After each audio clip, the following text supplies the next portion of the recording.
भारत एक ऐसे मिशन पर है जो सिर्फ उसकी सीमाओं को नहीं बल्कि दुनिया की शक्ति के समीकरणों को भी बदल सकता है। ये एक बहुत बड़ा रक्षा दांव है और हम यही समझने जा रहे हैं कि इस खेल में असल में दांव पर लगा क्या है। 12 लाख करोड़ रुपए, ये एक बहुत ही बड़ी, मतलब सोचने में भी मुश्किल लगने वाली रकम है। लेकिन बात सिर्फ पैसे की नहीं है, ये भारत की महत्वाकांक्षा, उसके एम्बिशन के साइज का प्रतीक है। ये आंकड़ा असल में 2047 तक भारत का डिफेंस एक्सपोर्ट का टारगेट है, वही साल जब देश अपनी आजादी की 100वीं सालगिरह मना रहा होगा। तो ये सिर्फ एक इकोनॉमिक टारगेट नहीं है, ये भारत की औद्योगिक और सैन्य ताकत के लिए एक बहुत बड़ा सिंबॉलिक माइलस्टोन है। और ये सब मिलकर भारत के एक बहुत बड़े सपने को पूरा करता है, एक डिफेंस सुपर पावर के तौर पर उभरना। मतलब अब सिर्फ हथियार खरीदने वाला देश नहीं, बल्कि उन्हें बनाने और दुनिया को बेचने वाला देश बनना। तो सवाल यह है कि इतने बड़े एम्बिशन को ताकत कहां से मिल रही है? वो है आत्मनिर्भरता का इंजन। चलिए थोड़ा और करीब से उन पॉलिसीज और रिफॉर्म्स को देखते हैं जो इस बड़े बदलाव को ड्राइव कर रहे हैं। इस पूरे ट्रांसफॉर्मेशन के दिल में है आत्मनिर्भर भारत का आइडिया। ये सिर्फ एक नारा नहीं है, ये एक नेशनल मिशन है। इसका मकसद दोहरा है, एक तो भारत को ग्लोबल इकोनॉमी में एक बड़ा प्लेयर बनाना और साथ ही जरूरी सेक्टर्स में अपनी स्ट्रैटेजिक आजादी को पक्का करना। और ये पॉलिसी सिर्फ कागजों पर नहीं है, नतीजे जमीन पर दिख रहे हैं। पिछले 11 सालों में डिफेंस एक्सपोर्ट्स में 34 गुना की जबरदस्त बढ़ोतरी हुई है। सोचिए, 2013-14 में 686 करोड़ रुपए से बढ़कर ये 2024-25 में 23,622 करोड़ रुपए हो गया है। ये सच में एक विस्फोटक ग्रोथ है। तो ये उछाल आया कैसे? कुछ बड़े सुधारों के जरिए।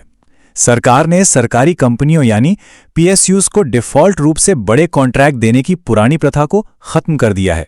अब फाइटर जेट्स जैसी बड़ी परियोजनाओं के लिए ओपन कंपटीशन होता है। खरीद की प्रक्रिया को भी 69 हफ्ते तक कम कर दिया गया है। और सबसे जरूरी बात, पॉजिटिव इंडिजिनाइजेशन लिस्ट के जरिए यह पक्का किया जा रहा है कि ज्यादा से ज्यादा सामान देश में ही बने। इन सुधारों का असर साफ दिखाई दे रहा है। प्राइवेट सेक्टर की हिस्सेदारी लगातार बढ़ रही है। वित्तीय वर्ष 21 में जो करीब 20% थी, वो वित्तीय वर्ष 23 तक बढ़कर लगभग 27% हो गई। ये भारत के डिफेंस इंडस्ट्री में एक बहुत बड़े बदलाव का संकेत है, जहां दशकों के सरकारी कंट्रोल के बाद अब प्राइवेट कंपनियों की इनोवेशन और कॉम्पिटिटिवनेस को बढ़ावा मिल रहा है। लेकिन हर महत्वाकांक्षी कहानी में कुछ रुकावटें भी होती हैं। इस बड़े विजन के बीच एक कड़वी सच्चाई है जिस पर हमें ध्यान देना होगा, क्षमता का अंतर, यानी कि कैपेबिलिटी गैप। ये तुलना एक साफ तस्वीर दिखाती है। चाहे वो फाइटर एयरक्राफ्ट हों, सबमरीन्स हों या एयरक्राफ्ट कैरियर्स, भारत को अभी भी अमेरिका, रूस और चीन जैसी बड़ी शक्तियों की बराबरी करने के लिए एक लंबा सफर तय करना है।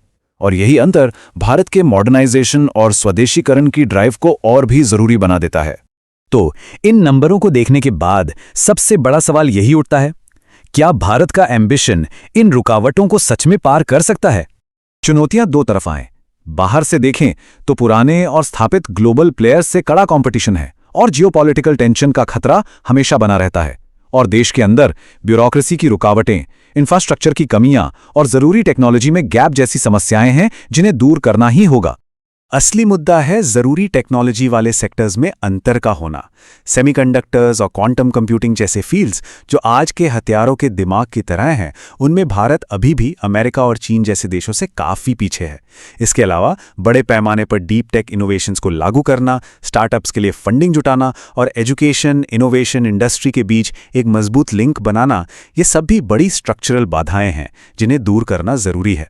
तो इन सभी चुनौतियों और मौकों को देखते हुए ये साफ है कि भारत एक बहुत ही हाई स्टेक्स यानी ऊंचे दांव वाले बदलाव के दौर से गुजर रहा है। तो भविष्य का रास्ता कैसा दिखता है?